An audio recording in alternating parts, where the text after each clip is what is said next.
Before we dive into this insane story of a waitress, a mafia boss, and a single chilling whisper, I need to know where our family is watching from tonight. Drop a comment right now and tell me your city or state. You are not ready for the secrets packed into this one. The neon sign for Lou's Diner on the outskirts of Newark, New Jersey always hummed like a sick wasp, but on this mid-October night, the relentless drumming of a rainstorm drowned out everything.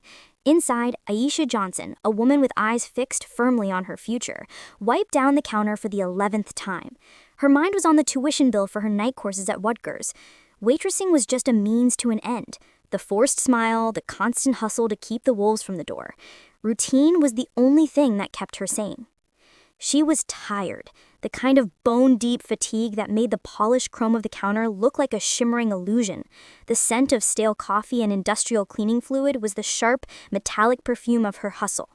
She glazed at the clock, 10:20 p.m. Every muscle ached, but quitting wasn't an option. She needed that scholarship. She needed her life to change. She pressed her fingertips into the cold metal, summoning the energy for the final stretch. She just needed this last hour to end. But tonight, routine was about to be violently torn apart. Just after 10:30 p.m., the door hissed open, allowing a blast of cold, wet air. 3 men walked in, and the entire atmosphere of Lou's Diner instantly curdled. They didn't look like locals or weary truckers stopping for a midnight bite. They looked expensive, used up, and violently out of place. They shed rain and an aura of cheap, aggressive cologne, and immediately the temperature in the room seemed to drop by 10 degrees. The first 2, bulky and silent, were built like brick walls.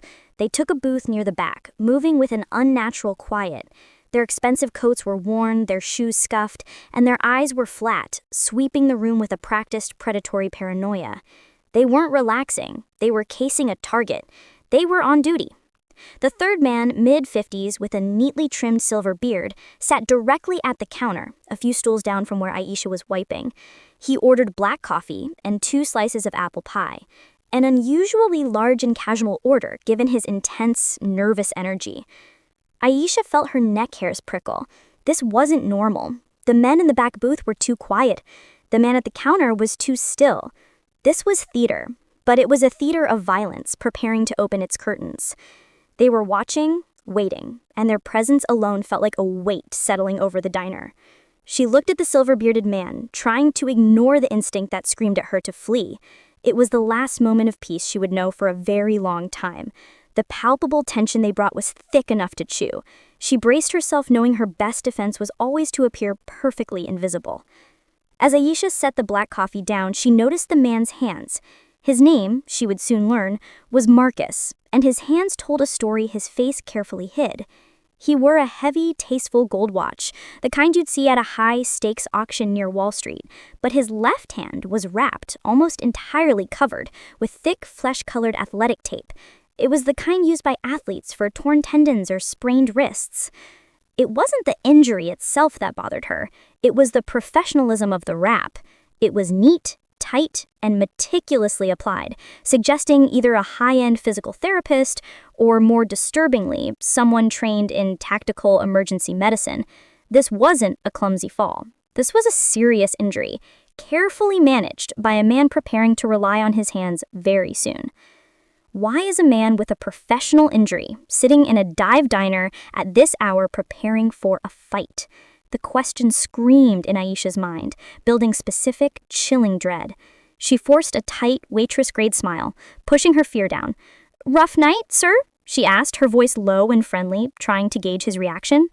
Marcus didn't even look at her face. His eyes remained fixed on the reflection in the window, watching the rain and the street. "Some nights are just business, ma'am," he replied, his voice a low, gravelly baritone that offered no warmth. The 2 men in the back booth shifted, their murmurs in an unrecognizable, quick dialect intensified. The air in the diner had become thick, heavy, and silent. She moved away, the image of that taped hand, a dangerous signature, burning into her memory. She knew, with chilling certainty, that whatever business this was, it would end violently, and she was already too close to the flame. She desperately wanted to be wrong, but her gut, honed by years of hard work, rarely lied. The silver-bearded man, whom we now know as Marcus, finished his first slice of pie, leaving the second completely untouched. His intense focus drew all available light into a tight circle around him. He reached into his pocket and pulled out a generic, unassuming smartphone. He didn't text a partner. He didn't check a news feed. He simply opened the clock app and set a countdown timer. With deliberate, chilling slowness, he placed the phone on the counter, angled perfectly for himself, and settled back to watch the numbers descend.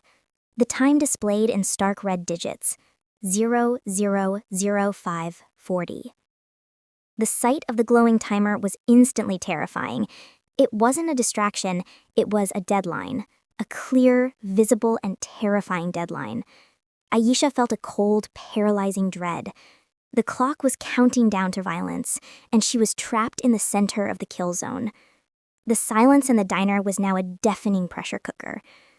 Marcus didn't move. He didn't signal the men in the back. He simply watched the numbers. 000525. 000524. With the patience of a sniper who knows his target is inevitable. Aisha wiped the same spot on the counter, her internal monologue a scream of panic, her exterior a mask of quiet service. She felt the heavy, silent anticipation from the three men, all focused on the inevitable moment the timer hit 0. Her breathing became shallower and quicker. 4 minutes and 50 seconds until something explodes. 4 minutes and 50 seconds until someone dies. She knew, with the certainty that froze her blood, that the violence wasn't theoretical anymore. It had a visible ticking clock. She looked at the reflection in the window, searching for any sign of who or what was due to arrive. The rain obscured the street, but the tension was so sharp it felt like a visible wire stretched across the room. She was locked in, forced to witness the last 4 minutes before a storm she couldn't outrun. The anxiety was a crushing physical weight. A minute later, the front door swung open, and the reason for the countdown was made brutally clear. Julian Vance walked in, and every head in the diner, local or otherwise, snapped toward him. The atmosphere, already tense, now went stone cold with recognition and fear. Julian was the kind of man you saw in the local Philadelphia gossip blogs, always linked to massive real estate deals, charitable trusts, and quiet, expensive trouble in Atlantic City. He was young for his reputation, maybe 33, and he was the center of every rumor you ever heard. He was dressed in a bespoke charcoal suit that still looked perfect despite the rain. He moved with the quiet, lethal authority of a predator, the undisputed, though never publicly acknowledged, head of the Vance organization. His eyes, dark, intelligent, and cataloging everything, swept the room in a single practiced pass, yet registered nothing. He greeted Lou with a curt nod and walked straight to the counter, taking the stool 2 down from the silver-bearded man, Marcus. He was the target. He was late. The countdown timer was already ticking below 3 minutes. Aisha watched him, paralyzed by the sheer volume of his presence. He had walked right into the kill zone. He's a dead man, she thought, and I am standing in the splash zone. Her instinct screamed at her to run, to duck, to hide, but her legs were rooted to the floor. The assassins had their kill zone. He was right in the center of the trap, utterly oblivious to the digital clock marking his last moments. The next move was hers, and hers alone. He's late, Aisha thought, the single realization slamming against her ribs. Julian Vance was in the kill zone, yet he wasn't sitting where most targets would have been, in a booth, away from the counter. The countdown timer was flashing 000300. But the silver-bearded man, Marcus, didn't flinch. The men in the back booth remained motionless. They were not reacting to the target's arrival. This was the first break in the assassin's practiced routine. Why were they waiting if the boss was right there? Aisha noticed it then, a subtle movement, a telling sign. Marcus subtly tapped the counter beside the phone, and his eyes weren't looking at Julian Vance. They were fixed on a specific spot on the wall behind him. Aisha's eyes snapped to the wall. It was a framed, faded photo of a 1950s Newark street scene, the kind of cheap, dusty decor that hadn't been changed in 30 years. And stuck to the photo's glass, just above Julian Vance's head, was a tiny, reflective sticker, no bigger than a penny, a dull, metallic silver that simply wasn't supposed to be there. The sudden cold realization hit her like an ice bath. They weren't waiting for him to sit down. They were waiting for the clock to hit 0 because they had already pre-positioned the target marker. The target wasn't Julian Vance's chair. The man was simply standing in the way of a preset coordinate. The target was the sticker on the wall. A wave of nausea hit her. The sticker was the beacon, a laser sight reference, a receiver for a remotely triggered explosive device, or the bullseye for a high-powered rifle scope aimed through the heavy October rain. Julian Vance was standing right in its kill zone, utterly oblivious. Aisha's mind raced through the implications, her thoughts moving 100 times faster than the ticking clock. If she shouted, the men would panic, and they would fire now, guaranteeing he died instantly. If she did nothing, the timer would reach 0, and he would die. The complexity of the murder plot, using a spot on the wall instead of the man himself, chilled her to the bone. These were professionals who had planned for every single variable, every escape route, every scenario, except one. The observant black waitress who noticed a tiny piece of misplaced tape and a reflective sticker. The countdown timer blazed 00215. The sticker on the wall felt like a bullseye painted on the back of Julian Vance's bespoke suit. The silence of the diner was now the quiet before the execution. She couldn't tell him, but she couldn't let him die. She had to move now. She had to communicate the threat without a single sound of verbal warning, without giving the assassins any excuse to move before the deadline. Her legs finally found their nerve. She snatched up a water carafe, forced her waitress smile back on, and began walking toward the most dangerous man she had ever seen. Her own life now weighed less than a penny-sized piece of reflective paper, and she was betting everything on a whisper. Aisha moved with the deceptive, practiced speed of a seasoned server. It was muscle memory and sheer terror driving her. She grabbed a fresh carafe of water, then slid the 2 remaining empty stools along the counter, placing them right between Julian Vance and the silver-bearded man Marcus. This act created a momentary vital shield. To everyone in the diner, she was simply being an exceptionally attentive waitress. But to Aisha, this was a breach into the most dangerous game in the tri-state area. She approached Julian's stool, her heart a frantic, muffled drumbeat against her ribs. She forced her voice to be steady. "Welcome back, Mr. Vance," she said, loud enough for the diner, her smile stretched, taut and professional, her eyes wide with desperate warning. Then she leaned in, her body turning slightly, instinctively, to shield her action from the assassin Marcus. The expensive, fine wool of Julian's charcoal suit brushed against her diner apron. Her voice dropped to a breathy, frantic whisper against her ear, so soft it was barely a displacement of air. "Don't move," she breathed.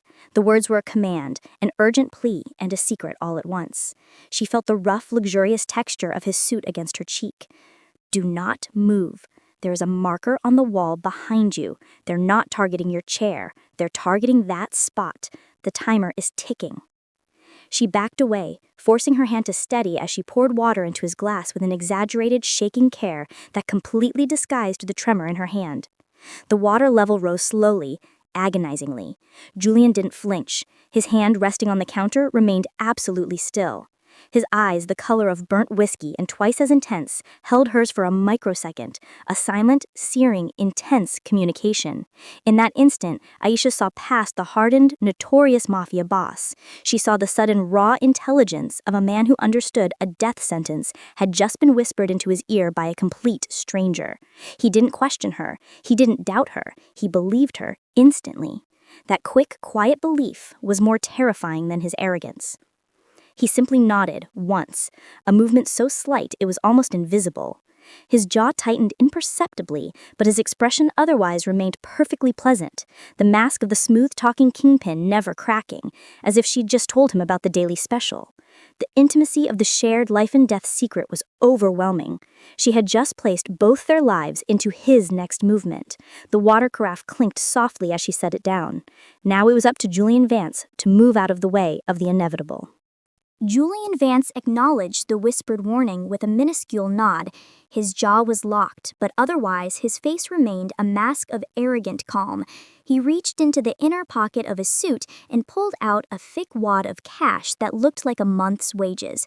He placed the stack carelessly on the counter, a silent dismissal of the world around him.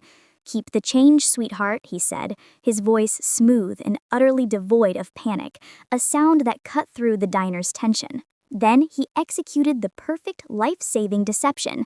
He stood up, slowly, deliberately, maintaining his posture as a man simply ready to leave. But he took one large, precise pace to his right. It was a minuscule shift in the geometry of the room, but it was everything. He was now just outside the invisible line of the sticker marker, safely out of the immediate kill zone. He casually turned to face the back booth, a master of misdirection. The silver-bearded man, Marcus, stiffened instantly, his knuckles white against his coffee cup. The two men in the back booth stood simultaneously, their movements tense and coiled like springs about to snap. They were confused. The target was supposed to be relaxed, seated, centered, waiting for the timer to finish the job. Julian's unnervingly calm movement, coupled with his blatant disregard for them, threw their entire timing into agonizing disarray. Aisha watched Marcus's eyes dart between the countdown timer and the spot Julian had just vacated. The operation was compromised, and the assassins knew it. Their flawless plan, relying on precise coordinates and timing, had been destroyed by one observant waitress in one smooth pace to the side. The timer, indifferent to the unfolding drama, flashed a final, terrifying number: 00058. The hit was minutes away, but the element of surprise, their greatest weapon, was gone.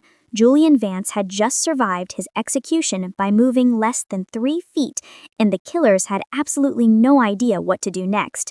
Julian Vance stood just outside the kill zone, his posture radiating cool dominance. He looked past the silver-bearded assassin to the two bewildered men frozen in the back booth. He didn't spare a glance for Aisha, the waitress who had just saved his life, his attention solely focused on destroying the confidence of his attackers. His eyes were focused, calculating, and lethally cold. "Took you long enough, Marcus," Julian said, addressing the silver-bearded man by name, his voice echoing in the sudden, terrified silence of the diner. It was a verbal whip crack, but I appreciate the heads up. Really, it was quite helpful. Marcus, confused and now visibly enraged that his carefully planned operation was ruined, dropped his hand toward his taped wrist, his face darkening with fury. "What are you talking about, Vance?" he snarled, his voice a low growl that didn't hide his confusion. "The tape, Marcus," Julian continued, his voice now slicing through the air. "That injury is supposed to be your signature, a torn radial ligament from that little incident with the union boss in Boston 10 years ago. It flares up when you're under pressure or when it's cold. You never thought to change your look? You really thought after a decade operating between New York and Philly, I wouldn't recognize your operational trademark from the wiretaps?" The men were stunned into absolute stillness. They thought they were the hunters, the executioners, relying on technology and timing. Julian had just revealed the truth. They had been the bait all along. "You were waiting for us?" one of the younger men in the back stammered, his eyes wide with disbelief. "Of course," Julian said, his smile thin and chilling, a mere twitch of his lips that held no humor. "I'm not a tourist, gentlemen. You work for the Constantines. Mikhail Constantine has been leaking operational details for weeks. Bad intelligence, false routes. I just didn't know the where until I got the information on your team's deployment into the Newark corridor. And then I got the signature. You're predictable, Marcus. That's a weakness in this line of work." The tension was unbearable, every word a deliberate, painful victory over his enemies. Julian was powerful, meticulous, and ruthlessly intelligent. He allowed the humiliation to sink in. "My father taught me to let the small fish think they have the pond," Julian added, his voice dripping with condescension. "You confirmed the time, the team, and the location. All I had to do was show up aware." Marcus finally lunged, his taped hand dropping to his hidden weapon, but Julian was already moving. He took one smooth step back toward the counter, his demeanor never breaking. "Bad move, Marcus. You just confirmed my suspicions about Mikhail's desperation." Aisha watched the entire exchange, felt a new wave of fear. This man wasn't just a gangster. He was a strategic genius. She hadn't saved a victim. She had merely confirmed the coordinates for a chess master. Her whispered warning hadn't changed the game. It had simply perfected Julian's trap. The timer, indifferent to the unfolding drama, ticked down to 0 long ago, and now the violence was inevitable. The countdown timer blared a high-pitched, insistent alarm. 00003. It was the signal for the coordinated attack. The window behind Julian exploded inward with a deafening crash as a heavily armored black SUV, likely the backup plan for their failure, slammed into the exterior wall where the sticker was placed. The impact rattled the entire diner, shattering glass into a deadly glittering spray.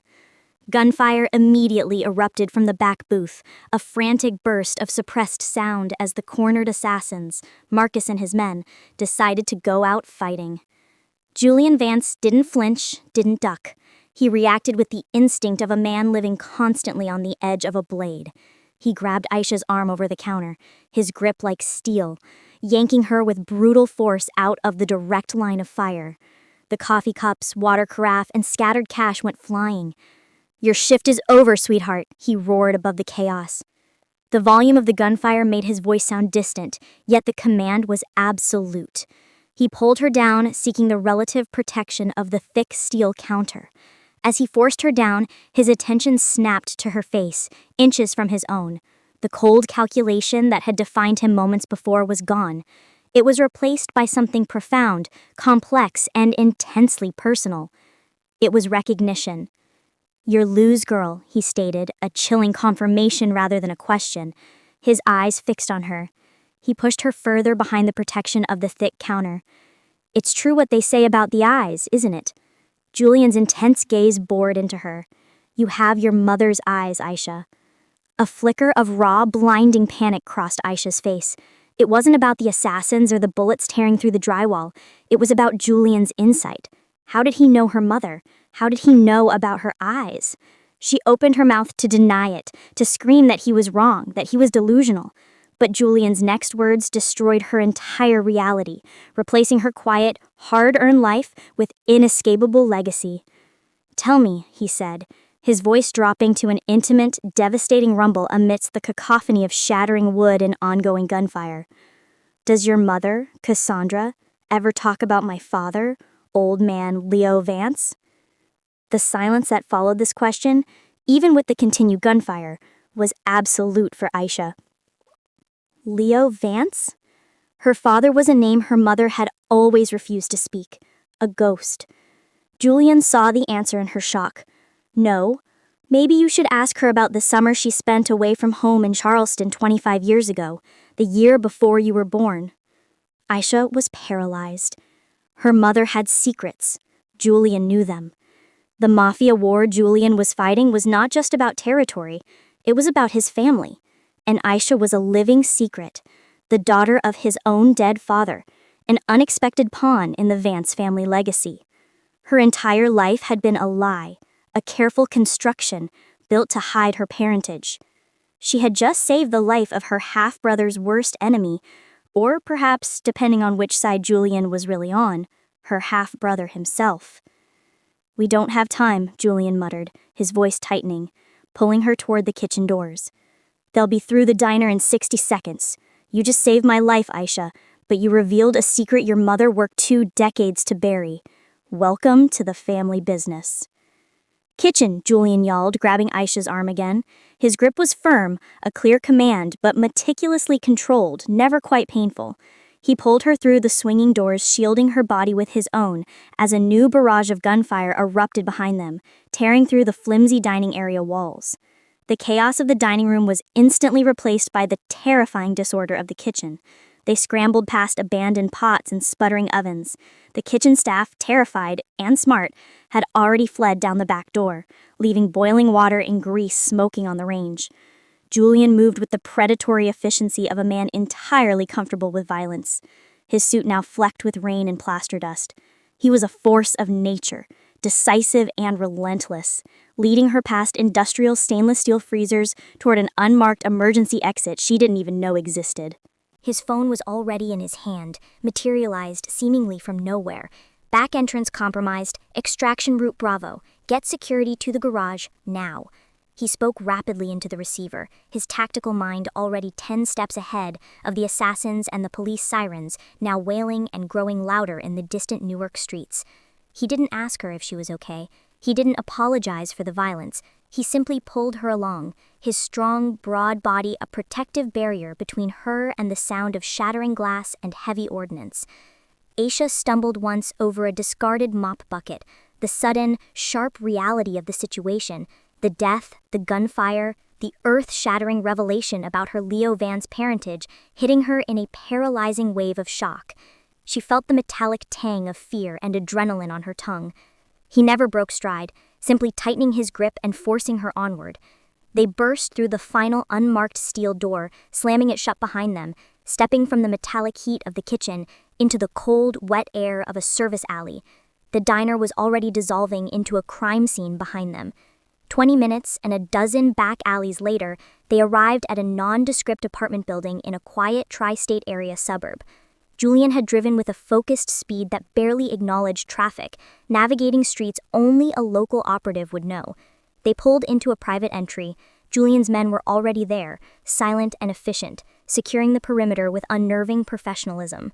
They descended 2 levels into a sterile parking garage and were whisked up a service elevator that required a biometric thumbprint. The doors opened into a sparse, luxury apartment, a safe house. The furnishings were expensive but generic, lacking any warmth or personal touch.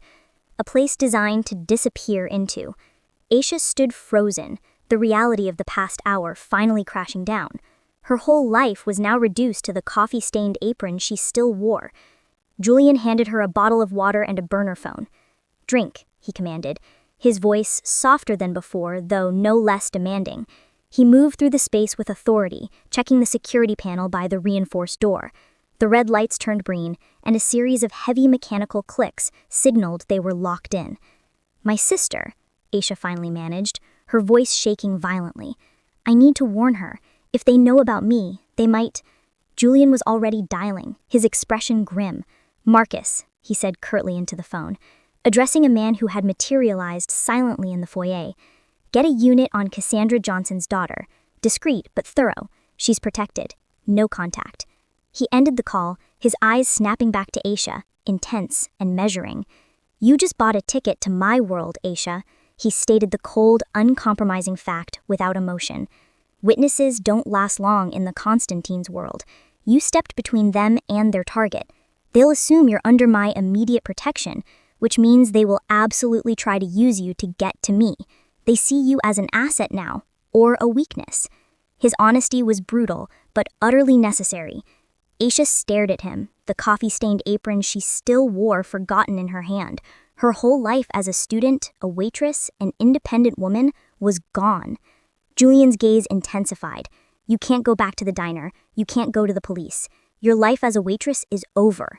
He paused, letting the finality sink in. "We move on my timeline, under my protection, or you don't move at all. You have a choice, but only one option keeps you alive." Aisha stood in the center of the impersonal, silent safe house. Her whole former life, college applications, endless diner shifts, familiar routine, reduced to absolute nothing. She was a secret, an asset, and a pawn in a deadly family war. But she realized, with a shuddering breath, she was also alive. "Why help me?" she asked again, her voice steadier now, meeting Julian's gaze directly. It was the only question that mattered. Julian stepped closer, the thick tension between them suddenly palpable, electric. "You didn't look the other way when it would have been easier," he murmured, his voice low and rich. "You risked everything for a stranger. You have courage, Aisha. You have your mother's eyes, which means you have answers I need about my father's past." His eyes lingered on her face, no longer calculating the room, but searching her soul. He wasn't just a boss. He was a man seeking a truth that only she could unlock. He lowered his head slightly, a final intimate gesture of control. "And I promise you," he finished, his voice a low, gravelly promise that felt both terrifying and possessive, that life has a lot more questions than answers.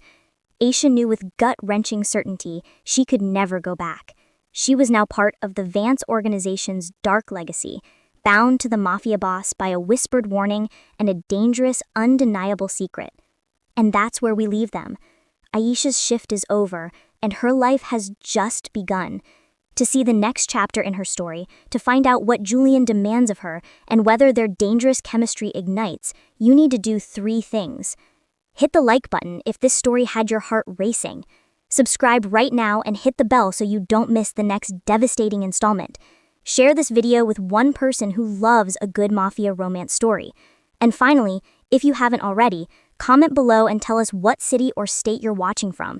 Your comments and support are what make these deep dive stories possible every week. Thank you for watching. We'll see you in the next video.